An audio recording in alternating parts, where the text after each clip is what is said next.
Production funding for Ruckus has been provided by gifts from Dave and Jamie Cummings, the Fred and Lou Hartwig family, Peter and Barbara Gattermeyer, the Courtney S. Turner Charitable Trust, John H. Mize, and Bank of America N.A. co-trustees, and by viewers like you.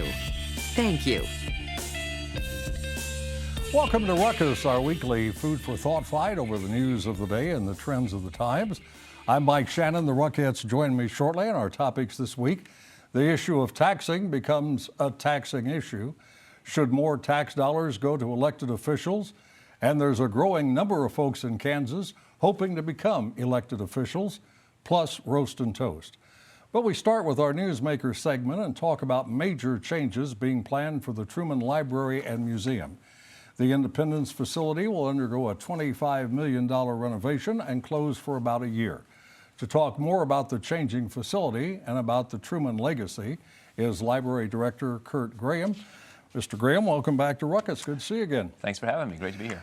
I think the last time you were here, 2 or 3 years ago, we talked about the fact that you were planning a major change at the Truman Library. That change is about to come to fruition. It is about to come to pass, and it's amazing. People think of this as a new thing, that we've all of a sudden had this idea to renovate the library. The reality is this has been 3.5+ years in the making. Yeah, give us, if you would, a general overview of what's being planned, what people will see when the library finally opens about a year from now. Well, this is the single biggest renovation that has been undertaken at the Truman Library since it opened in 1957. This is a complete redoing of all of the exhibits on both levels. It involves a modest expansion to the building itself, a new entrance on the east side where people park that will make access to the building much easier, a much more natural flow to the exhibits as the visitors come through.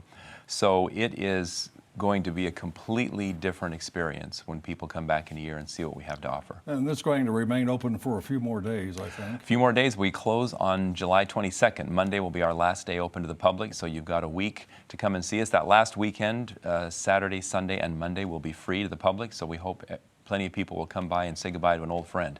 So what happens to you and the staff when the library is closed? Well, people have the impression that we're going to put our feet up and kick back for a year and just not do anything in particular. That's what I thought. Yes, is that true? Well, I wish that would be true, but the reality is overseeing the installation of a project like this is not without its challenges.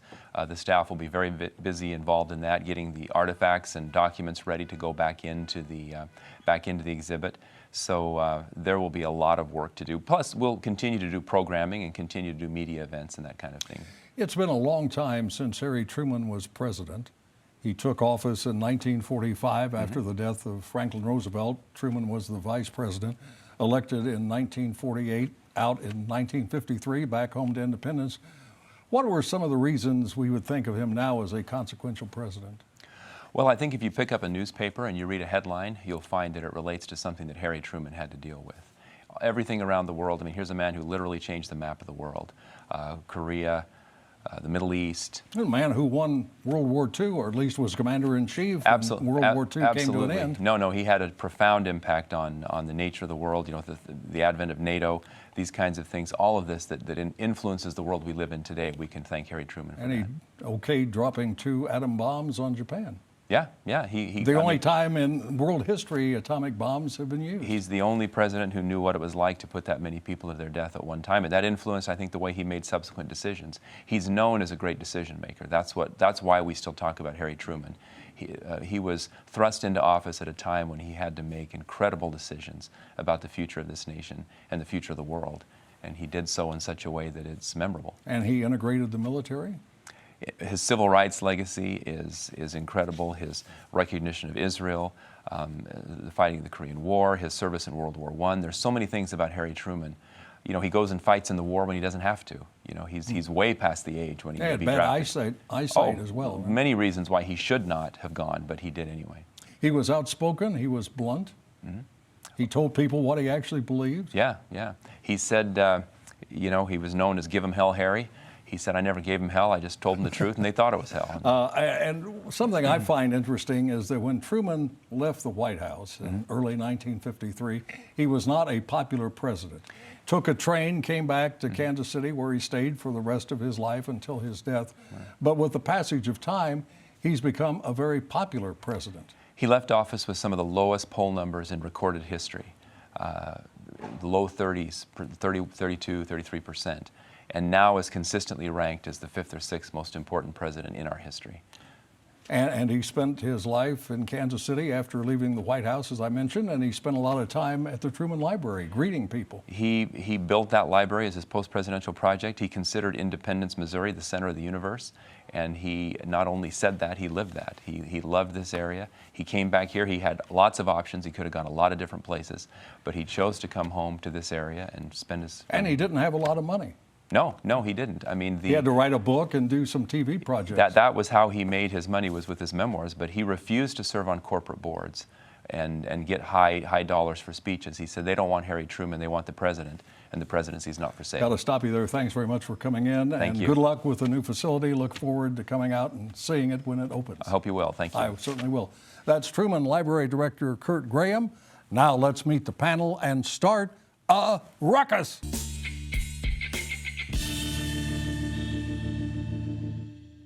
Dustin Morris is with the Singularis Group. Jamika Kendricks is an educator and education activist. Jeremy LaFavor is a former Missouri state rep and is now with LaFavor and Associates. And attorney Laura McConwell is a former mayor of Mission, Kansas. Welcome to all of you. Thank you very much for coming in. We have much to talk about, so let's get started. When most people say they're facing a taxing issue, it usually means they're having trouble resolving some sort of difficult situation. Could be about almost anything. But when Jackson Countyans say they're having a taxing issue, they are literally talking about a taxing issue. The dramatic increase in property tax estimates, thousands have filed appeals, a class action lawsuit has been filed, and the Kansas City Star editorial board, in a departure from its usual stance, calls for a tax cut. This is not a new issue for Jackson County.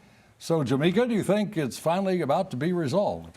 I think we have taken a step in the right direction.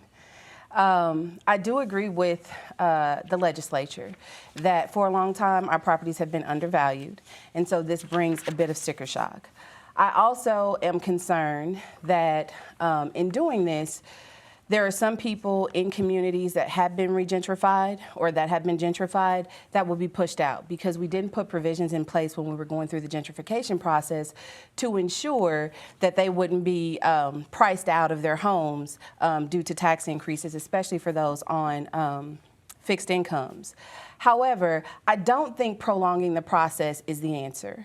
I think what we need to do is start to think about what can we do to ensure that as we are gentrifying and redeveloping different parts of the city, that we are not pushing people out? What can we do to make sure that in the future we don't have the issue of undervalued properties so that people feel like, oh my goodness. Well, what's going to happen to these people who are getting 200, 300, 400, 800% increases? They're not going to be But able I think to pay some that. of them, for a long time, you have not been paying taxes on your property Well, at the appropriate rate, and you knew it. They didn't estimate but how they much had tax an they appeal should process. pay. So if you knew that you paid $160,000 for your house and they valued it at $50,000, the same way you can appeal when they overvalue or overvalue it, you could have said, You wanted know people to what, go my back house in is and say more. you're not charging they me could enough in have. taxes? I'm not saying they should have and that I expect them to, but they could have. So Dustin, you can't put all the other onus than on the county. Other than appealing the process, which thousands have done, and they've been given 3 more weeks to file appeals, what else can a property owner do, if anything?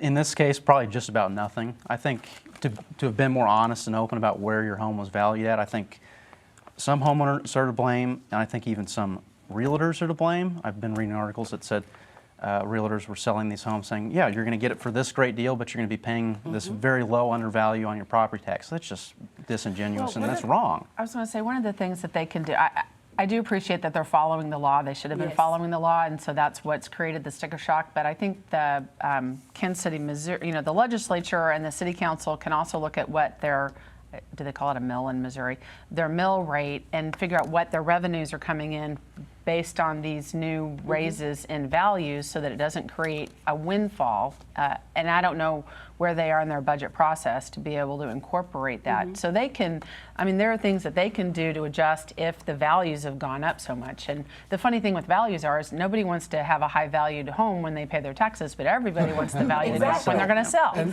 Jeremy, I think there are several governments involved in this, are there not? Yes. Yes. This is not just the county government, it's a compilation of governments and their requests for property tax. Yeah, absolutely. But, I mean, that's governed by the county, but certainly the Board of state and local, Equalization. or get some revenue from property taxes as well.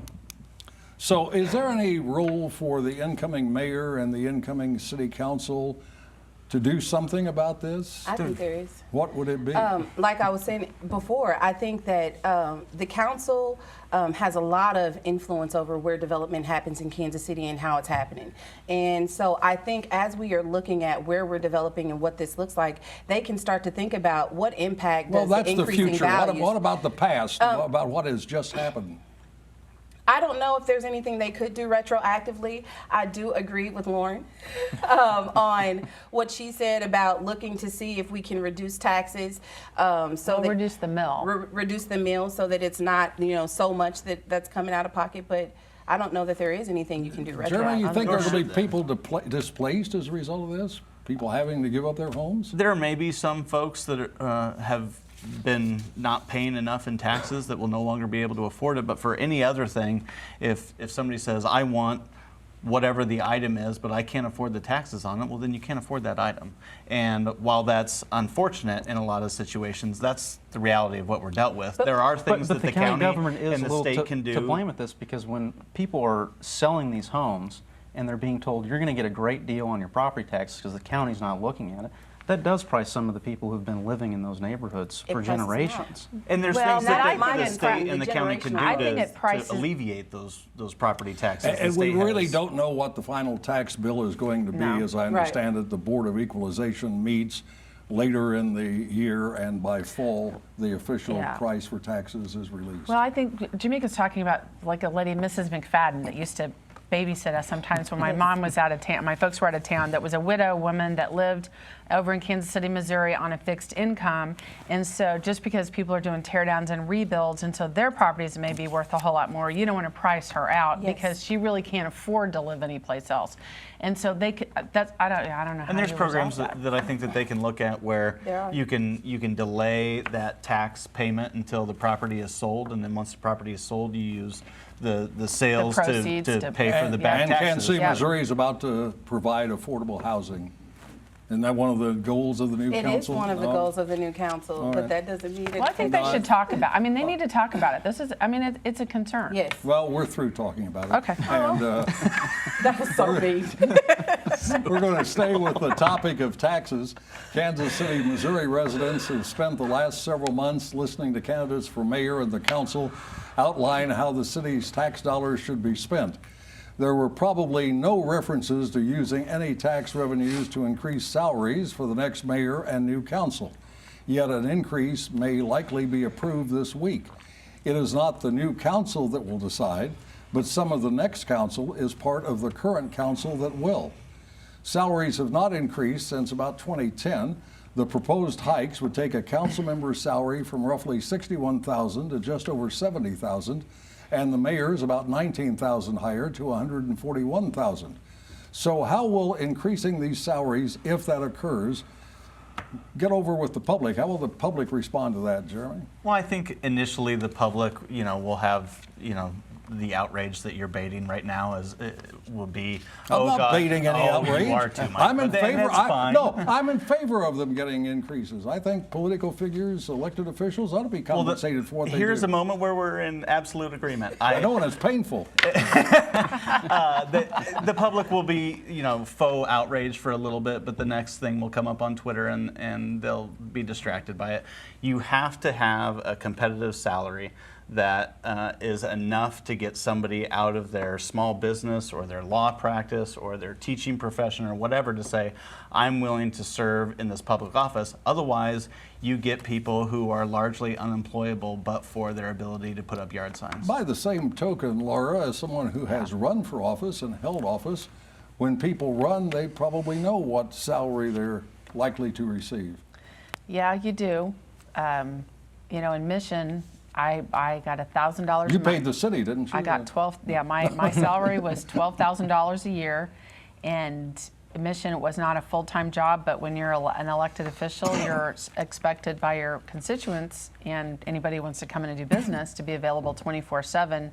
So it does really impact your business. So I don't begrudge them an increase or getting paid for the work that they do. I think they also have some staff, and they have a budget to be able to do things for the city and go to National League of Cities. Yeah, that's just not a big issue for me. Jamika, is it a problem that some of the people who presumably will vote for an increase in salary will be the recipients of those increases? Some of the current council who will be on the next council? I don't think that's an issue because I think they're going, yes, they're going to benefit from it, but I don't think they're going to vote yes just because it's for them. I think they probably would have had the same vote whether they were on or not. However, the thing that bothers me the most about salary increases is when we don't have clear expectations for what it is you do when you get that office. So I know about 4 years ago when the last council race was happening, there were council members who were current council members who were saying, oh, this is a part-time job for them. And so for me, it was frustrating because at that time you're making $60,000, and in the 3rd district, the average income was 22. So you're making 3 times what people in your district make, and you're calling it part-time. That's not okay. So if we're going to give increases, I think that also needs to say, this is your full-time job. That's what we expect from you, and this is what we expect to receive. Dustin, you're a consultant of sorts, are you not? Is that fair? Okay, I have an idea for the mayor or somebody on the city council. If this pay increase is approved, what would be the public relations benefit of the mayor or a council member going public and saying, I won't accept that increase? I think it would be a positive if there's equal outrage that it's being met with, but I think Jeremy's kind of pointed out that it'll be glossed over. Even if there's not outrage, the guy says, I don't want any more money. I'm happy to serve at what I thought would be the salary. I want the money to go back into the budget. They just had an election. It would win some short-term praise, and you can maybe run on it again, but I really don't think they should be taking it. It should probably go to a vote of the citizens if they're going to be paying these folks. But if you look at other cities around the metro, there's some cities where the city council members and the mayors, it's part-time work. They're not paid at all, and the city services are better. I would rather see this increase go to paying higher wages for city staff, hiring new city staff, hiring police and firefighters, or fixing the potholes. It would cost a lot more, Jamika, to have an election, would it not? To have a vote on whether they should get more money? It would cost us probably not more than this. I think you just put it on the ballot whenever. Well, I was going to say the amount of money we're talking about is just a drip in the bucket in their overall budget, and I think you take every increase and the dollars that you spend seriously, but also I don't know that you kill a fly with a sledgehammer, and I don't know that this is not going to dramatically impact the budget. So these pay raises can be enacted and nobody is going to much care except the people who receive the increases, and they'll be I delighted. mean, they will for a moment, like Jeremy said, but it's like the people who are going to be outraged, it'll be for a second, and then they'll get over it. Well, I'll be happy for the new mayor and council if they get an increase. How about that? I'll be right there with you. The prospect of a U.S. senator from Johnson County, while still remote, is not impossible. State Senator Barbara Bollier, who while holding office as a Republican, often opposed party leaders and party positions, officially became a Democrat late last year and now may be running for the U.S. Senate. The retired Mission Hills physician met recently with Senate Minority Leader Chuck Schumer to discuss a possible campaign. She's not alone in considering a bid for the seat now held by retiring Senator Pat Roberts. Former U.S. Attorney Barry Grissom and former 2nd District Congresswoman Nancy Boyda are also expected to run. The last time Kansas elected a Democrat as a senator was 1932. Not even I was alive then. So will 2020 be the year the Democrats' losing streak is likely to end in Kansas? And we'll start with a Kansan, Laura. Well, I hope not, but I think a lot of it's really going to depend on who the Republicans pick coming out of that primary. What do you think about Bollier? Does she have any chance to win a Democratic nomination? Until like a few months ago, she claimed to be a Republican, but obviously was not. Barbara does not consult me on her political decisions, so I don't know what she's going to do or what she's going to not do. Well, she's clearly talking about it and well, thinking she's clearly about it. talking about it. I do think that some of your more hardline Democrats are probably going to have problems with her because she switched parties. So I don't know that she's going to come through a Democratic primary because of that. But I don't know. There are a lot of people that are getting elected that I didn't think would be elected, so I don't know. Like President Trump, for example? Yeah, I do. Jeremy, That's true. wouldn't Democrats love a woman who had been a Republican but always criticized the Republicans and their positions and defected to the... Wouldn't she be an ideal candidate? I think Senator Bollier would be an ideal candidate for Democrats in Kansas in particular, because the Kansas electorate is, particularly when it comes to the Democratic side or soft Republicans, it's less partisan, and they're able to switch back and forth. And certainly if Chris Kobach is the Republican Party's nominee, I think that will do an awful lot to help her. But I think the Kansas electorate would be interested in a senator like Barbara. I want to include Dustin here. What about this idea of Bollier running as a Democrat in Kansas? Do you think 2020 is a year when Kansas Democrats may get a seat in the U.S. Senate? I think it is. Right now they have some interesting and potential candidates that may run. If I had a doomsday clock on the wall in my office, I'd put it 4 minutes to midnight for Republicans, because on both sides, fortunately for Republicans, it's been amateur hour in terms of campaign launches and execution. We've got For example? Well, Chris Kobach spelling his name wrong. Well, he didn't spell it wrong. It was spelled wrong by somebody on his staff. Right, but that comes back to him, and he said he's hired a new staff to fix all the problems of his previous campaign, and he starts off with problems now. But Dave Lindstrom, the way he announced was just following reporters on Twitter to announce, and Susan Weigel's group that she's working with now has had a flub and prematurely launched her donate website out to the public. And even on the Democrat side, it's not really coming together right now, but they don't have the expectation of Republicans to execute and win a campaign. Jamaica, why do people change political parties? Is it because they've changed over time? Is it because the parties have changed over time? Or is it because they realize they might have a better chance of getting elected if they change parties? Seeing as how I'm not an elected official that changed parties, I can't say for sure. But I think it could be some of all of that. I think the parties themselves do change. We've seen that with the Democratic Party over the last, 8 years. There's been a lot of changes made there, even with the Republican Party. I think also that sometimes as you get more information, if you're a person who's open to learning, some of your positions change because you've got some information that contradicts and you kind of rethink that, and so you move. And I think in this case we had, I can't think of her name, Barbara? Bollier. So Barbara, she was having a lot of alignments with what the Democrats wanted. She was never a Republican to begin Right. with. Okay. Let's So be so honest we about say that, but that's what she Which chose is true to be. for a lot of Kansas Republicans. I think it is. people pick the party that they think is going to propel them furthest when they're politicians, and so she aligned more with Democrats and believes that that's her way to get in, and so that's why she moved. Quick final question: are people too quickly dismissing Chris Kobach? No. I No. didn't ask over here. You mean as a candidate? As a guy who could win. Unfortunately, no. I think you can't dismiss Chris. Chris is about Chris. In fact, I kind of did my little laundry list on Chris on Well, all the we don't reasons have why I time think to he do the shouldn't- laundry he right shouldn't now. run. But All right. You are so mean today. I'm not mean. I'm trying to keep on time. That's It's okay. We're time good. now for the soapbox and roast and toast, where the Ruckheads have 30 seconds each, or however long they choose to take, to scold, uphold, or fold. Up first is Laura. Oh, no.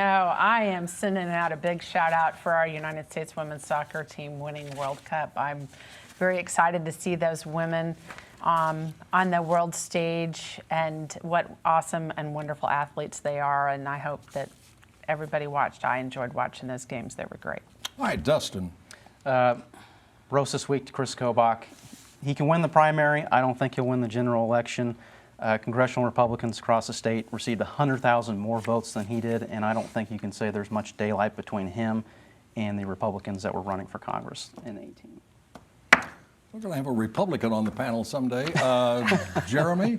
And to follow up Dustin's, my toast is for Chris Kobach as the Democrat. I think him launching his campaign, spelling his name incorrectly, and proving to everybody how incredibly incompetent he is, while also being the odds-on favorite, gives the Senate Democrats a great chance to pick up a seat in Kansas. You can't imagine how many times Shannon has been misspelled. All right, Jamika. I want to give a roast today to my favorite person, Betsy DeVos. Oh, I thought you were going to... No, not you. I'll do you next time. Betsy DeVos, because she has decided that private colleges no longer have to meet the requirement of proving that students can get employment afterwards in order to continue to receive federal funding, and instead doing a scorecard that is not tied to federal funding. And I think if you receive public dollars, it should not just be for profit. All right, and finally, here is a toast to George Will for his new book, The Conservative Sensibility. Will defines sensibility as more than an attitude and less than an agenda. The book is dedicated to the late Senator Barry Goldwater, described by Will as a cheerful malcontent. And frankly, Jamika, I think that is a good way to describe me as well. Okay. And that is Ruckus for this week. We are back next Thursday at 7. Now for the Ruckettes and the crew, I'm Mike Shannon saying thanks very much for watching and good night. Production funding for Ruckus has been provided by gifts from Dave and Jamie Cummings, the Fred and Lou Hartwig family, Peter and Barbara Gattermeyer, the Courtney S. Turner Charitable Trust, John H. Mize, and Bank of America N.A. co-trustees. And by viewers like you. Thank you.